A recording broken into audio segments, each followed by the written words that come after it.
Ààrẹ Ọ̀nà Kakanfò ilẹ̀ Yorùbá Ààrẹ Abíọ́dún Gani Adams dé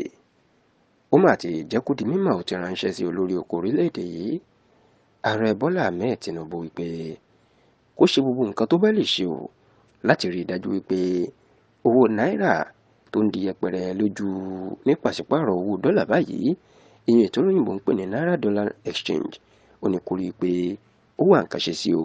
nítorí pé bí owó náírà bá ń fojoojúmọ́ yẹ̀yẹ́ tó ń lọ sílẹ̀ orílẹ̀-èdè Nàìjíríà kò lè ní iyì àti ẹ̀yẹ lójú àwọn orílẹ̀-èdè míì káàkiri àgbáyé. Níbo ni ààrẹ Gani Adams ti sọ̀rọ̀ yìí ní ọjọ́ ajé ìyẹn ọjọ́ Monday ọ̀sẹ̀ yìí tí í ṣe 20 oṣù karùn-ún tá a wà yìí ní ààrẹ Ọ̀nà Kakanfò sọ̀rọ̀ yìí lásìkò tí wọ́n ń ṣe ọdún ajé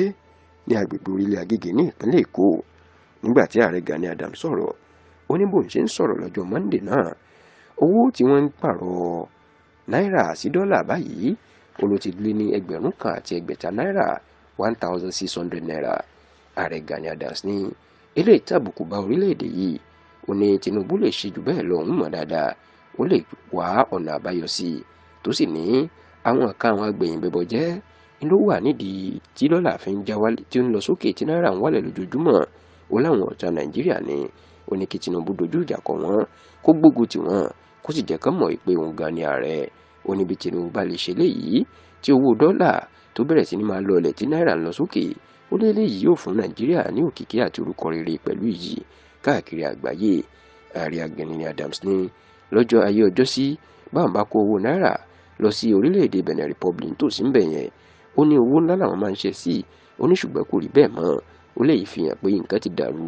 nǹkan ti bàjẹ́. Ó ní bí Tinubu bá lè ṣe tó gbógun ti àwọn abẹ̀yìnbẹ̀bọ̀ jẹ́ tó ń wá ọ̀nà láti gbé ìjọba ẹ̀ ṣubú ó ní kò sí nǹkan tó burú láàrin ọdún péréte kí náírà kan sí dọ́là kan kó má ju 500 náírà yan 500 naira lọ. Ó ní kí Tinubu kó ṣe léyìí o kó sì rí i dájú wípé Nàìjíríà padà bọ̀ sípò láàrin àwọn orílẹ̀-èdè tó níyì káàkiri àgbáyé.